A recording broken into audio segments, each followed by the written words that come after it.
Remember a few years ago when Jeffrey Epstein allegedly killed himself in a Manhattan jail cell, and how we never learned a single thing more about a single person involved in his international sex trafficking ring that included many of the most famous and powerful people on earth?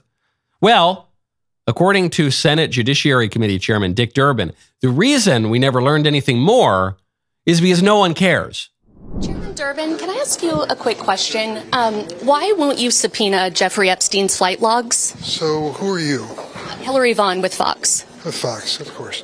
I don't know anything about his flight logs. But why won't you subpoena them? Why don't you want to know? I don't know the issue. I know who Epstein was, but I certainly don't know anything about the issue. Well, he was charged with sex trafficking, so why don't you want to know who was utilizing his private plane? Never been raised by anyone. Well, Senator Blackburn has wanted to subpoena them, and there hasn't been a vote in your committee. Said a word to me, not a word. But aren't you curious, like, what high-profile or powerful people might be closeted predators and pedophiles? Doesn't that concern you? Of course. So why won't you subpoena them if you can? It's the first time anyone has raised it. Thank you, Fox. So are you curious about it? Will you do it? Why haven't we seen the flight log? No one's ever asked for it. That's the first I'm ever hearing of it. No one has even raised the topic, except, of course, for lots of people, as Republican Senator Marsha Blackburn quickly reminded him. I understand you made some statements about the Jeffrey Epstein flight logs. I had not spoken to you one time about this issue. Since we're in the business of issuing subpoenas now, here are a few more that I've filed. A subpoena to Jeffrey Epstein's estate to provide the flight logs for his private plane, given the numerous allegations of human trafficking and sexual abuse surrounding Mr. Epstein. Now, I bet there are some more examples. Even that one, pretty devastating. And I think Dick Durbin is right, in a way. There are a lot of people who do not want to see the Epstein flight log, namely, the people who are on it. And I'm not even accusing Tricky Dick Durbin of having flown on the Lolita Express. I have no reason to think that he did. But we know for a fact that some of his friends did. Most people think DC elites are stonewalling the release of the Epstein flight log because they're on it. And perhaps in some cases, that's part of their reluctance. I think the bigger reason, though, for the delay is that the Epstein sex ring was obviously a massive intelligence operation. First of all of his properties had cameras all over the place, including in the rooms where the weird stuff went on. The guy had logs and logs of this kind of material. Epstein's madam, his business partner who procured the girls, is the daughter of Robert Maxwell, a known spy for Mossad, 6 serving and former leaders of which attended his funeral. And it wasn't just Israel that Robert Maxwell spied for. The British Foreign Office suspected him of working for the KGB and of being a double or even a triple agent, a justified suspicion since Maxwell also spied for British intelligence, MI6. But forget about Robert Maxwell for a second. We also have it on good authority that Jeffrey Epstein himself was connected to American intelligence. Alex Acosta, President Trump's labor secretary, famously reportedly testified that when he was U.S. attorney prosecuting Jeffrey Epstein the first time, he was told to lay off because Epstein, quote, belonged to intelligence. The fact that prominent Americans were Epstein's customers is scandalous enough. But that is nothing compared with the fact that political elites seem to have been involved on the business side of things too. I'm Michael Knowles. This is The Michael Knowles Show.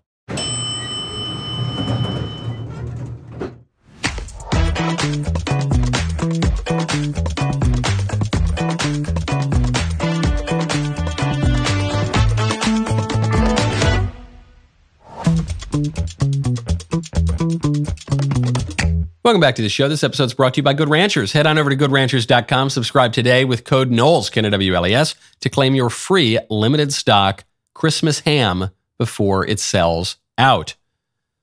Daily Show's fill-in host, the guy who took over from Trevor Noah, who took over from Jon Stewart, has just made some waves by begging Joe Biden not to run for president again. We will get to that in just a moment. First, though, speaking of deep state spying, Christopher Wray, the director of the FBI, was just asked by Republican Senator Josh Hawley to give some account of what we now know to be a pretty broad and significant operation of the FBI to spy on Catholics. This came out because there was a leaked memo that showed that the Biden DOJ and FBI were spying on traditional Catholic parishes. And initially the FBI denied this and said, no, it was a mistake. We had no idea. We're disgusted. It was a one-off. It's been taken out of the FBI database. But then it turns out there were other field offices involved as well. This was obviously a broad operation. So Hawley asks Christopher Wray about this. Here's Wray's non-answer.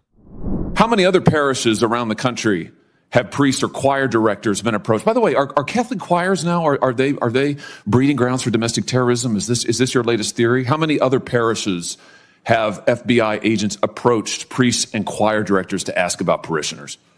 Look, Senator, we do not and will not conduct investigations based on anybody's exercise of their constitutionally You protected have religion. done so, and your memo explicitly asks for it. Your memo labels traditional Catholics as racially and ethnically motivated violent extremists in need of investigation. You have a list of churches, a list in the memo. You've repeatedly said we don't target churches, we don't list churches. They're listed in the memo.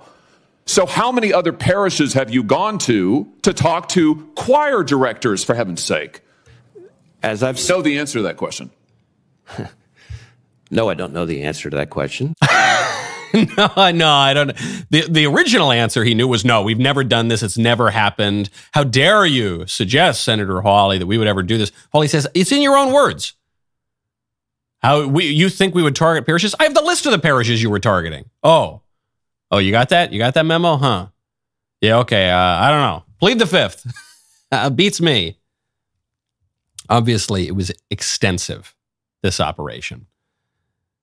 And Senator Hawley here is doing an excellent job in his grilling of Wray of expressing the outrage that a lot of Americans feel.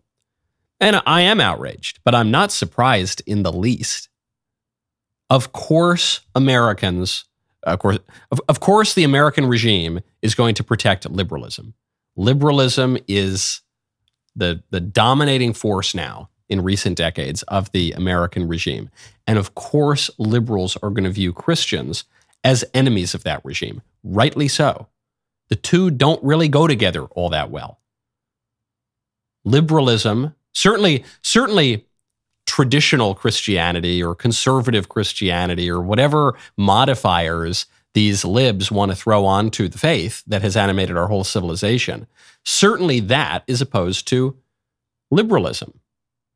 And as our Lord reminds us, a man cannot serve two masters. So inasmuch as liberalism and Christianity conflict, inasmuch as they make different claims about the good and the true and the beautiful and how we ought to behave and what society ought to look like, inasmuch as they disagree, and they disagree pretty significantly, compare, the streets of San Francisco today and the laws that govern the streets of San Francisco with, say, the laws of Christendom at its height. They're pretty different. Well, inasmuch as they conflict, the political establishment is going to pick liberalism, and it's going to view Christianity as the enemy, rightly so. Christianity is an enemy of modern, decadent, degenerate liberalism. It's just a fact. Now, people in Hollywood are trying to explore this theme as well. Rob Reiner, Meathead, from All in the Family, Reiner is making a documentary on Christian nationalism. And Reiner is an atheist, and he's a big lib, and there's no doubt about that. He has said nice things about Christianity in the past. In fairness, he's said that he's not a Christian, but he tries to live like a Christian. He's said that, love your neighbor as yourself is as good a maxim as he's ever heard. So he's attracted to some kind of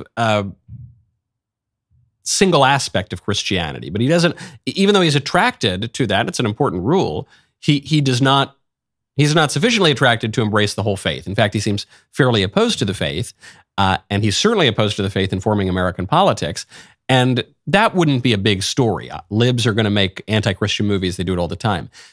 The bigger part of the story is that major evangelical leaders, major Christian leaders at some point or another have actually joined Rob Reiner in attacking Christian nationalism. We'll get to that in 1 second. First, though, we obviously primarily want to store up our treasures in heaven, but when you want to supply your own material needs on earth for the duration of your life, you'll probably want some resources for that, which is why you got to check out Birch Gold. Right now, text Knowles to 989898. Diversify your savings with physical precious metals while stockpiling silver in your home safe. Take advantage of Birch Gold Group's most popular special of the year now through December 22nd. For every $5,000 you spend with Birch Gold, they will send you a 1-ounce silver eagle coin for free. That's a pretty good deal. Text Knowles, KNWLAS, to 989898 to claim your eligibility now. You can purchase gold and silver and have it shipped directly to your home, or have Birch Gold's precious metal specialists help you convert an existing IRA or 401k into a tax-sheltered IRA in gold for no money out of pocket. They will send you free silver for every $5,000 you purchase. Keep it for yourself or give something with real value as a stocking stuffer this year. Just text the keyword Knowles, KNWLAS, to 989898 to claim your eligibility. With an A+ rating with the Better Business Bureau and thousands of happy customers, now is the best time to buy gold from Birch Gold. Text Knowles, KNWLAS, to 989898. Claim your eligibility for free silver on qualifying purchases before December 22nd. That is Knowles, KNWLAS, to 989898. Rob Reiner going after Christian nationalism. America and Christianity are like baseball and apple pie, and we celebrate them together. I was 16, 17 years old when I became a Christian. I'm an evangelical minister. I've been a Christian my whole life. I'm a Christian nationalist. I have nothing to be ashamed of because that's what most Americans are. Is Christian nationalism Christian? No, it isn't. We should be blazing forth as a countercultural example, and instead, we're leading the charge of malice and division. Christian nationalism uses Christianity as a means to an end, that end being some form of authoritarianism. Being a Christian is about the values of inclusion. Christian nationalism is certainly not based on the values of the gospel. This is not a movement about Christian values. This is about Christian power. Okay, I don't recognize anyone in this movie other than David French, who is exactly the sort of person I would expect to be in this movie.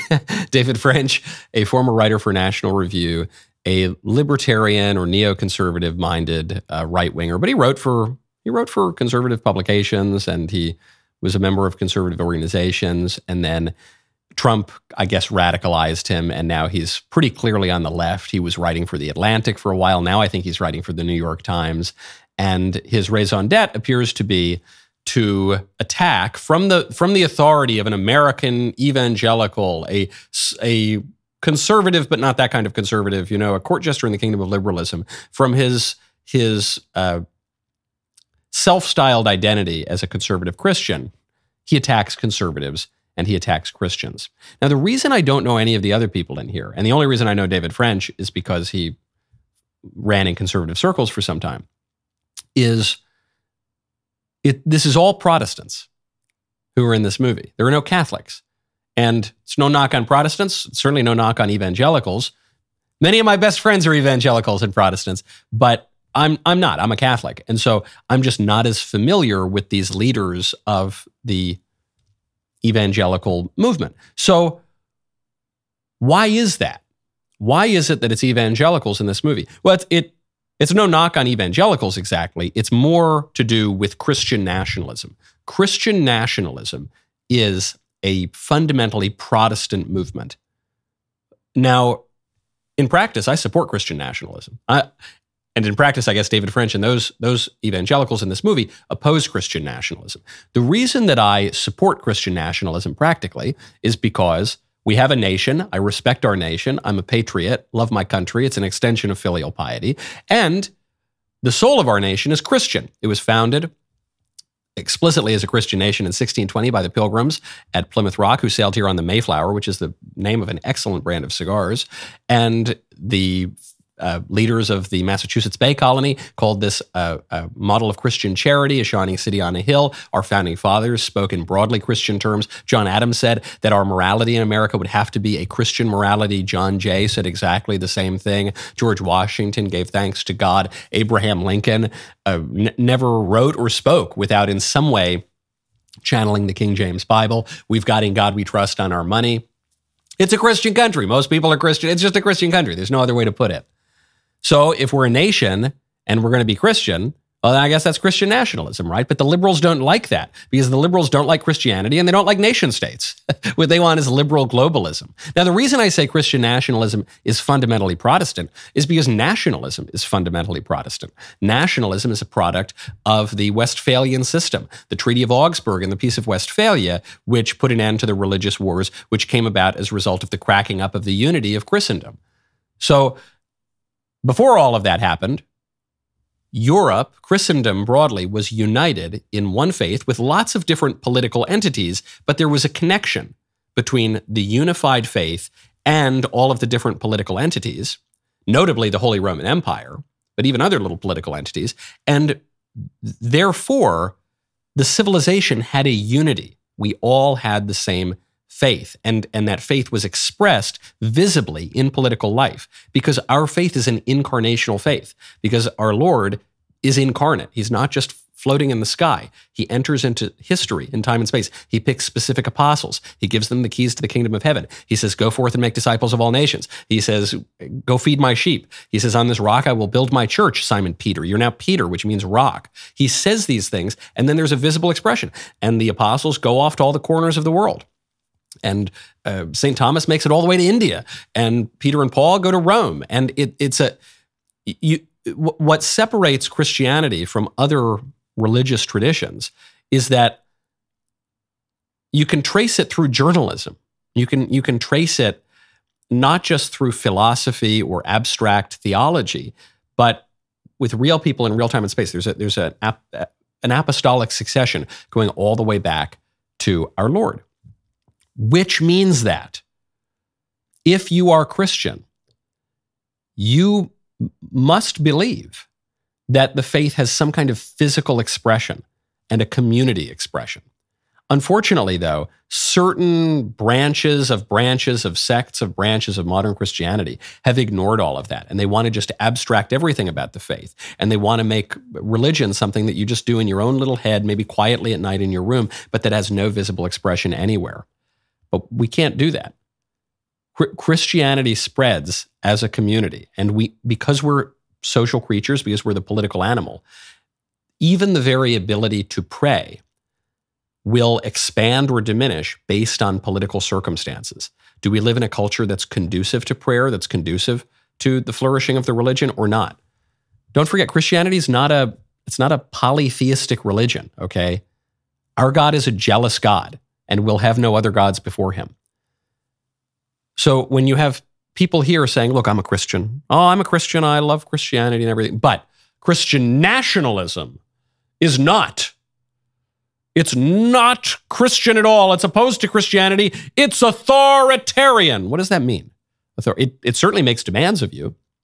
It certainly gives a shape to public life.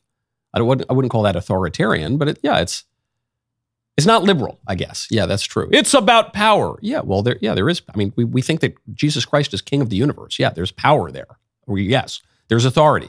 What you bind on earth will be bound in heaven. What you loose on earth will be loosed in heaven. That implies authority. Yeah. But it's not liberal. Well, there it is. You've hit the nail on the head.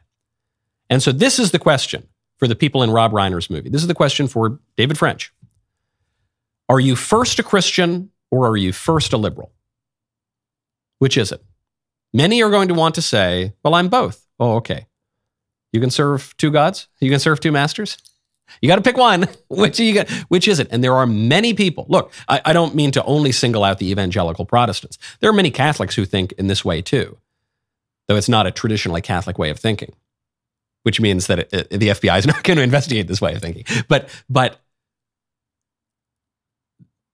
these ideas, in as much as they conflict, are going to require that we choose one or the other.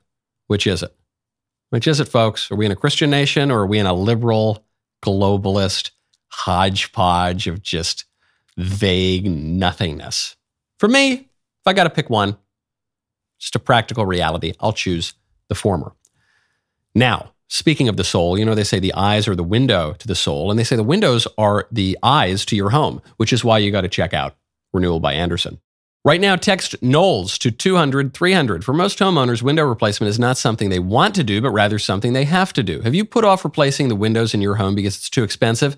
Then I've got great news. You can now get a free in-home window consultation and a free quote from Renewal by Andersen. Renewal by Andersen's signature service is committed to giving you the best customer experience possible, supported by the best people in the industry. Right now, Renewal by Andersen is offering a free in-home or virtual consultation on durable quality, affordable windows or patio doors for $0 down, 0 payments, and 0 interest for 1 year. Text Knowles, KNWLES, to 200-300 for your free consultation and save $375 off every window and $750 off every door. These savings will not last long, so be sure to check it out. Text Knowles, KNWLES, to 200-300. I have gotten unsolicited emails. There was a carpenter who wrote to me and said, Michael, I heard you do a read for Renewal by Andersen. Whenever I work on a home with windows by Renewal by Andersen, it's just superior quality. Text Knowles to 200-300. Texting privacy policy and terms and conditions posted at textplan.us. Texting enrolls for recurring automated text marketing messages. Messaging data rates may apply. Reply stop to opt out. Go to windowappointmentnow.com for full offer details.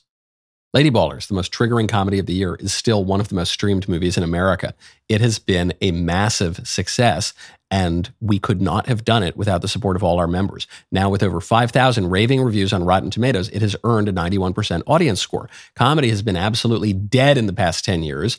It is as though Hollywood forgot how to make jokes or be funny, but the DailyWire has resurrected comedy with Lady Ballers. We've also dropped the official Lady Ballers soundtrack, available now on Spotify, Apple Music, Pandora, and wherever you stream music. If you are not a DailyWire Plus member, plans start at $14.99 a month. You will get access to Lady Ballers and all the rest of DailyWire Plus's exclusive member content. Do not wait. Sign up today at dailywire.com/subscribe. Speaking of the FBI in D.C. investigating things, an FBI agent was just carjacked. An FBI agent was carjacked in Washington, D.C., according to authorities. This is another high-profile incident in D.C. in which rampant crime has affected not only the ordinary citizens, but also federal officials and their families. You remember a few weeks ago, the president's granddaughter was carjacked, and Secret Service was with her. And they actually ended up firing on the suspect, and he still got away. And now you've got an FBI agent. There's some good news here. The good news that comes out of stories like this is that, contrary to what many conservatives fear, the liberal establishment is not omnipotent. Far from it. They're not. They're not there. They can't just exercise total power over you. There aren't 5 people who secretly control the entire world. They can't even stop their own agents from getting carjacked. They can't even stop the president's granddaughter from getting carjacked, okay? And they can't even shoot the guy when he starts to do it. They're not omnipotent. That's the good side. The bad side of this is things are spiraling out of control. The bad side to this is they can't even stop their own guys from getting carjacked, which means that chaos is going to abound. And chaos abounding is not good for anyone. That is very bad news. It's true that'll harm our opponents and enemies, but it's going to harm us too. And things can spiral out of control very, very quickly, as our elites are seeing, which is why some Democrats actually are beginning to change their rhetoric.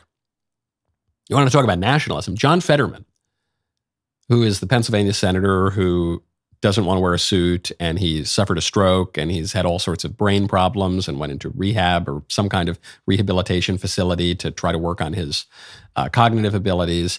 Well, John Fetterman is a lot smarter than he might seem, because John Fetterman has just come out and said, quote, I hope Democrats can understand that it isn't xenophobic to be concerned about the border. This is what he told Politico. It is a reasonable conversation Democrats should engage. This is the same John Fetterman who hired George Santos through Cameo, which is an app that allows you to get famous people or slightly famous people to give you personalized messages for hundreds of dollars. So now disgraced and exiled Republican Congressman George Santos made this cameo video, presumably secretly for John Fetterman.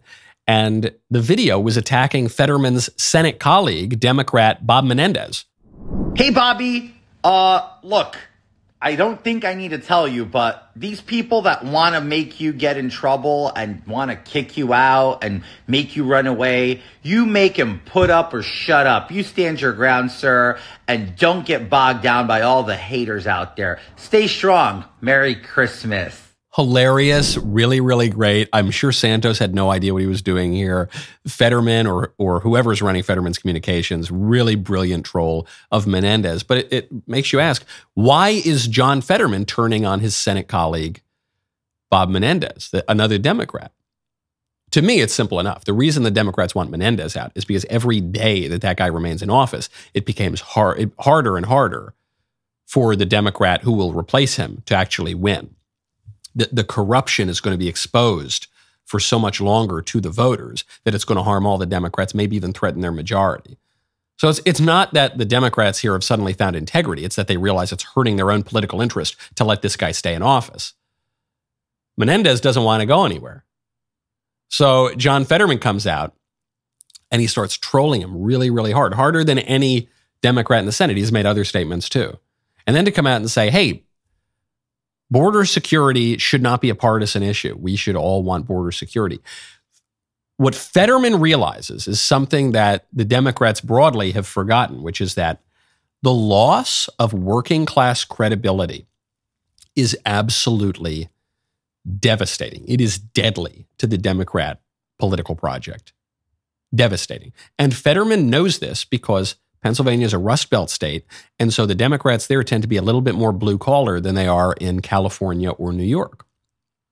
Fetterman's saying, out of his own political interest, I'm sure, hey, if we truly become the party of limousine-riding, latte-sipping, private jet-taking, climate change, John Kerry, yacht-going, frou-frou libs, then we're going to lose. Or I'm going to lose in Pennsylvania.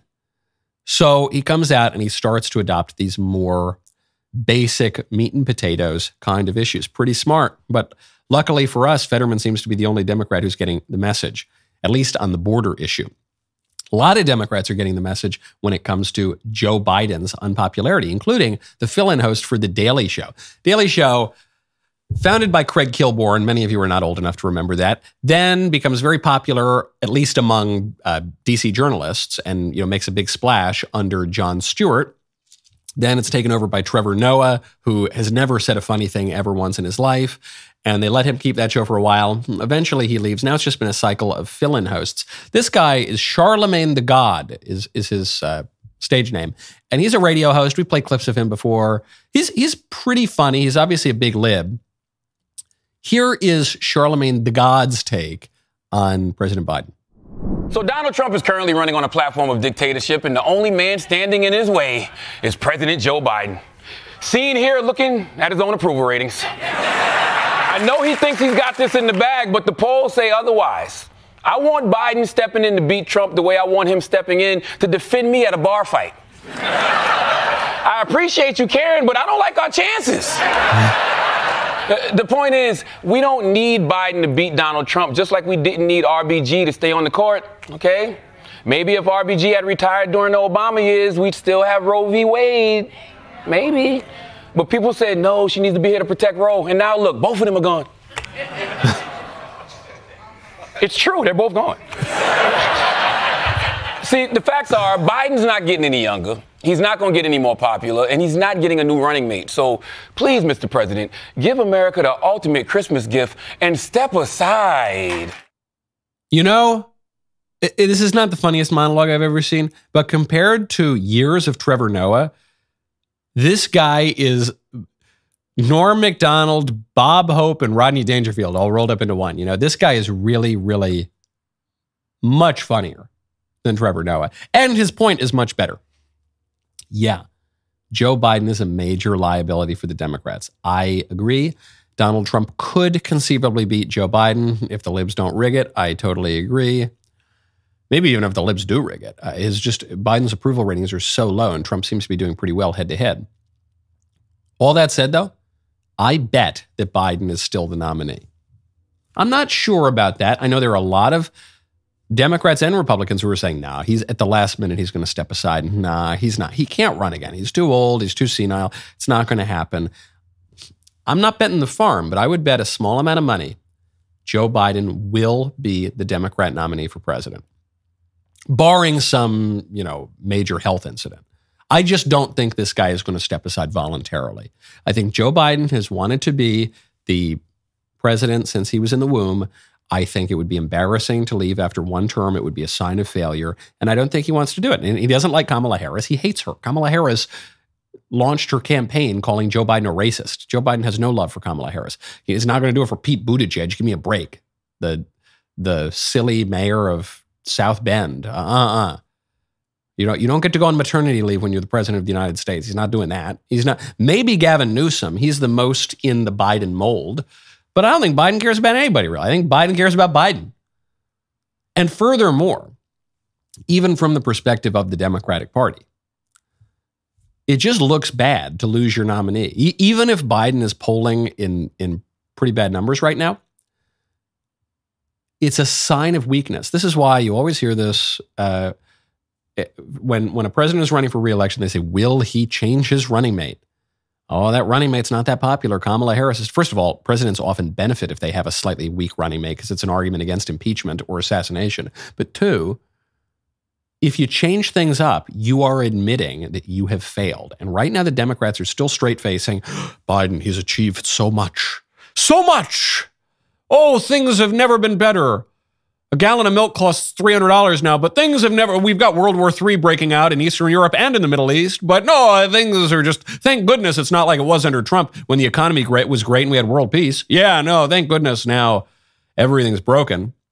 But they're straight-facing it. And if they're going to straight-face it, then they got to keep the nominee. To lose the nominee is to admit that the guy failed, that he was too old, he was too weak, too incompetent. Never underestimate Joe's ability to F things up, to quote the former Democrat president.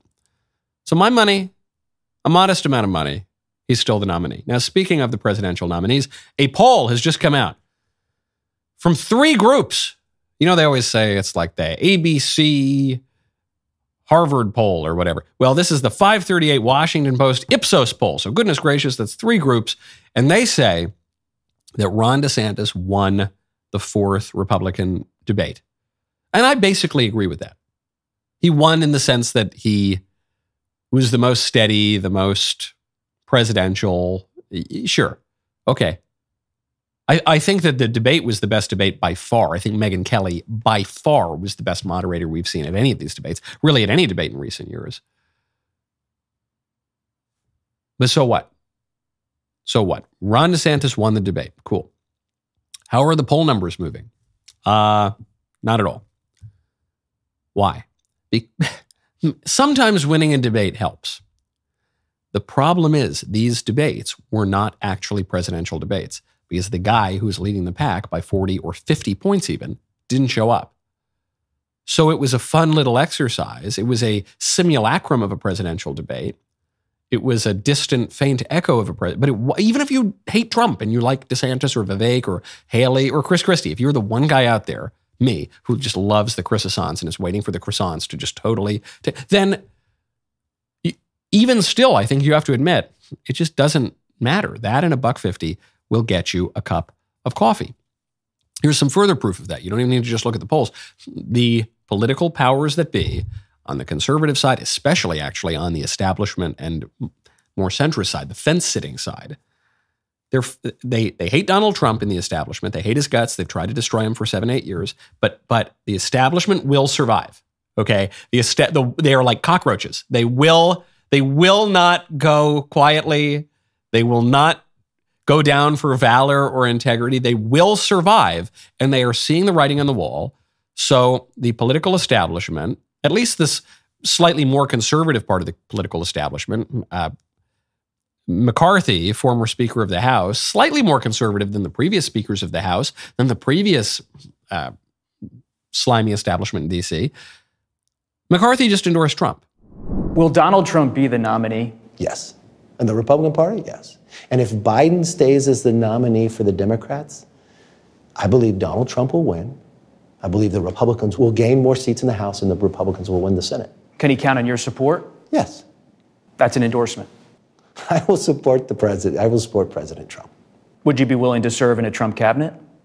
In the right position. Look, if I'm the best person for the job, yes. Look, I worked with President Trump on a lot of policies. We worked together to win the majority.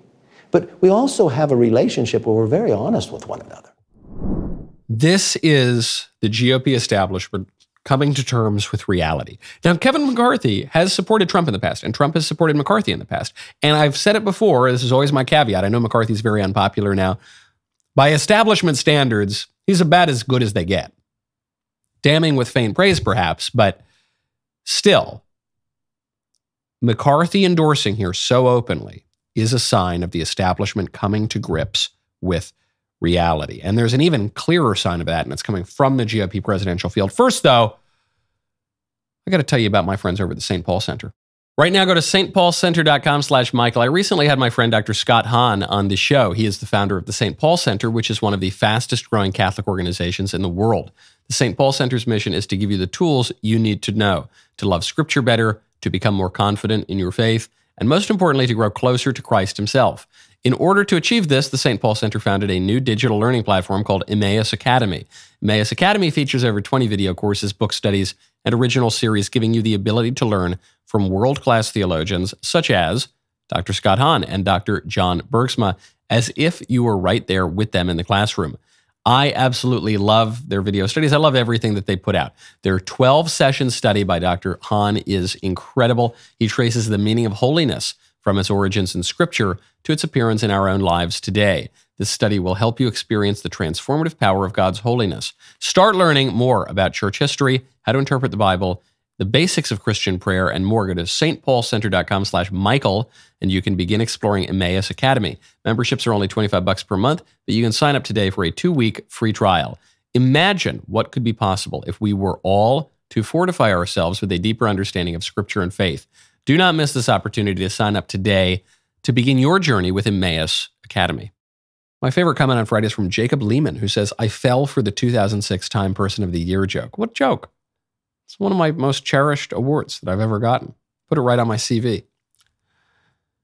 There's even clearer evidence that the establishment is coming to terms with the likelihood that Trump is the GOP nominee. That's from within the presidential field. It's Nikki Haley asked if Trump is fit to be president. Now, someone who thinks that he or she is on the brink of destroying Trump as a candidate, taking that nomination away from him, the answer would be, no way. Get out of here. That guy's a total joker. I'm the one who's fit. Here is Nikki's answer. Ambassador, certainly a big surge in the polls lately. I want to start where the last debate left off, where one question went unanswered as far as, is Donald Trump fit to be president? Chris Christie said he's unfit. I want to just put that directly to you in a yes or no. It's not about fitness. I think he's fit to be president. It's should he be president. I don't think he should be president. You know, I thought he was the right president at the right time. I agreed with a lot of his policies. The problem is, you see our country is in disarray. Our world is on fire. And you can't defeat Democrat chaos with Republican chaos. And Donald Trump brings us chaos. It's a good answer from Nikki Haley. Nikki is a very talented politician. That's a hedge, is what that is. In part, Nikki has to give this sort of an answer because she worked for Trump. She was Trump's very public, very prominent UN ambassador. She previously said she wouldn't run for president if Trump ran again. Then she ran for president. But what she said was, I just don't think he's the right guy at this time. Then she was much harsher on Trump. And now you're seeing back, of course he's fit. I just don't think he's the ideal candidate right now. That is a hedge. People like to make fun of politicians on the debate stages, the ones that don't seem to be doing very well. If you make it to a presidential debate stage, I don't care if you're Doug Burgum, okay? I don't care if you're Asa Hutchinson. If you make it there, you're a pretty good politician. If you manage to get yourself elected governor of your state, there's a good chance you're a pretty good politician. If you manage to make it to the United States Senate, you're a pretty good politician, okay? And good politicians know how to survive. And what you are seeing here, and what you're probably going to start seeing from the rest of the not only GOP field, but even just the political establishment more broadly, is people are going to start speaking in much more glowing terms about Donald Trump. Even people who have previously attacked him, even people who have endorsed Trump's primary opponents and issued invective after invective against Trump. And the reason for that is no strategy thus far has seemed able to take him down. DeSantis is the best governor in America. He's the best governor in my lifetime. Nothing he's done has worked. That's why now you're seeing the big establishment money start to switch over to Nikki Haley. That's why you're seeing these moderators and these interviewers say, "Oh, you're surging in the polls." What does surging in the polls mean when the leader in the party is at 53, 54%, and you're at 10% or 12%? That's not. I guess it's surging from 8 or 9%, but it's just the gap is just too big. The head start is just too big that Trump had because he's been running for president for 4 years now. He's been running for president for 7 years now. So what are you going to do? If you're one of these guys, even if you were the biggest anti-Trumper, you are going to start tempering your attacks. Now, I will happily support whoever can beat Joe Biden. I'm not one of these people who says, I'll only vote for Trump, or I'll only vote for DeSantis, or I'll only vote for Nikki Haley or something. I would happily vote for anyone who could beat Joe Biden. Not because I think all the candidates are perfect, I certainly don't, but because I think Joe Biden is just that bad. There is a rule that has been proposed by the Biden administration to discriminate against Christian couples in adopting children that would effectively bar practicing Christians from adopting children nationwide. This is Biden's HHS, Health and Human Services Department, requiring that foster or adoptive parents support a child's